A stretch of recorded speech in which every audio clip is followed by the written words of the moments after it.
5 ശിരസ്സുകളോട് കൂടിയ പരമശിവന്റെ അതീവ ശക്തിമത്തായ രൂപമാണ് പഞ്ചമുഖ ശിവൻ. പഞ്ചാനനൻ അല്ലെങ്കിൽ പഞ്ചമുഖി ശിവൻ എന്നിങ്ങനെയും ഈ പരമേശ്വരഭാവം അറിയപ്പെടുന്നു. ത്രിമൂർത്തികളിൽ സംഹാരത്തിന്റെ മൂർത്തിയെന്ന് വിശേഷിപ്പിക്കപ്പെടുന്ന പരമേശ്വരൻ യഥാർത്ഥത്തിൽ സർവ്വവിധ പ്രപഞ്ച താളങ്ങളുടെയും നാഥനാണ്. പഞ്ചമുഖ ശിവൻ പ്രതിനിധാനം ചെയ്യുന്നത് ഈ സൃഷ്ടിയിൽ ശിവഭഗവാൻ നിർവഹിക്കുന്ന 5 പ്രധാന കർത്തവ്യങ്ങളെയും പിന്നെ പഞ്ചഭൂത സ്വരൂപങ്ങളെയുമാണ്.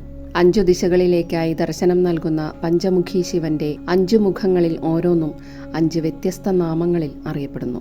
അതിൽ ഒന്നാമത്തെ മുഖം സദ്യോജാതം. പടിഞ്ഞാറ് ഭാഗത്തേക്ക് ദർശനമായിരിക്കുന്ന പരമേശ്വരന്റെ മുഖമാകുന്നു സദ്യോജാതം. പ്രപഞ്ച കർത്തവ്യങ്ങളിൽ പരമശിവന്റെ സൃഷ്ടി എന്ന കർത്തവ്യത്തെ പ്രതിനിധീകരിക്കുന്നു ഈ മുഖം. ജനിച്ചധികം സമയമായിട്ടില്ലാത്തത് എന്നാണ് സദ്യോജാതം എന്ന വാക്കിന്റെ അർത്ഥം തന്നെ. സൃഷ്ടിയെയും എല്ലാ തരത്തിലുള്ള ആരംഭങ്ങളെയും സൂചിപ്പിക്കുന്നു സദ്യോജാത ശിവൻ. ചിന്തിച്ചാൽ ഉടനെ ഭക്തരുടെ ഹൃദയത്തിലെത്തുന്ന ക്ഷിപ്രപ്രസാദിയായ ശിവസ്വരൂപമാണ് ഈ ഭാവം.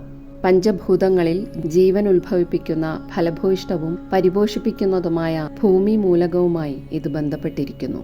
വടക്കുഭാഗത്തേക്ക് ദർശനമായിരിക്കുന്ന രണ്ടാമത്തെ മുഖം വാമദേവൻ. പ്രപഞ്ച കർത്തവ്യങ്ങളിൽ ശിവഭഗവാൻ നൽകുന്ന സംരക്ഷണത്തെ പ്രതീകപ്പെടുത്തുന്നു ഈ മുഖം.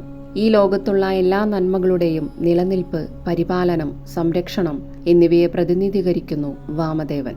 ചൈതന്യത്തിന്റെയും ഊർജത്തിന്റെയും കേന്ദ്രമായ ശക്തിയെ അല്ലെങ്കിൽ ദേവിയെ ചേർത്തു പിടിച്ചിരിക്കുന്ന വാമദേവൻ പഞ്ചഭൂതങ്ങളിൽ ജലഘടകവുമായി ബന്ധപ്പെട്ടിരിക്കുന്നു. പഞ്ചമുഖങ്ങളിൽ അഘോരൻ തെക്കുഭാഗത്തേക്ക് ദർശനമായിരിക്കുന്ന മുഖമാണ്. യാതൊരുവനേക്കാൾ ഘോരനായി അഖില ബ്രഹ്മാണ്ടത്തിലും ആരും തന്നെ ഇല്ലയോ അത്രയും ഘോരമായ പരമേശ്വരഭാവം അഘോരശിവൻ.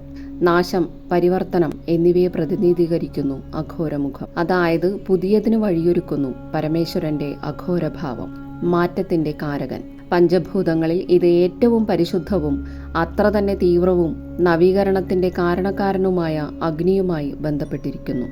തത്പുരുഷൻ കിഴക്ക് ഭാഗത്തേക്ക് ദർശനമായിരിക്കുന്ന മുഖമാണ്. പ്രപഞ്ചത്തിൽ കാണപ്പെടുന്ന അഹങ്കാരത്തെയും വ്യക്തിഗത ആത്മാവിനെയും ആത്യന്തിക യാഥാർത്ഥ്യത്തെ മറയ്ക്കുന്ന മൂടുപടത്തെയും പ്രതിനിധീകരിക്കുന്നു തത്പുരുഷ ശിവഭാവം. പഞ്ചഭൂതങ്ങളിൽ ഇത് വായുമൂലകവുമായി ബന്ധപ്പെട്ടിരിക്കുന്നു. ധ്യാനരൂപത്തിൽ കാണപ്പെടുന്ന തത്പുരുഷ ഭഗവാൻ ധൈര്യം പ്രദാനം ചെയ്യുന്നവനാണ്. മുകളിലേക്ക് ദർശനമായിരിക്കുന്ന ശിവമുഖം ഈശാനം. സർവവ്യാപിയായ ഈശ്വരന്റെ കൃപയെ പ്രതിനിധീകരിക്കുന്നു.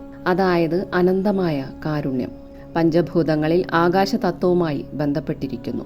ഈശാന ബ്രഹ്മത്തിൽ നിന്നും നായും, തത്പുരുഷ ബ്രഹ്മത്തിൽ നിന്നും മായും, അഘോര ബ്രഹ്മത്തിൽ നിന്നും ശീയും, വാമദേവ ബ്രഹ്മത്തിൽ നിന്നും വായും, സദ്യോജാത ബ്രഹ്മത്തിൽ നിന്നും യായും ചേർന്ന് ഉടലെടുത്തു നമശിവായ എന്ന പഞ്ചാക്ഷരി മന്ത്രം.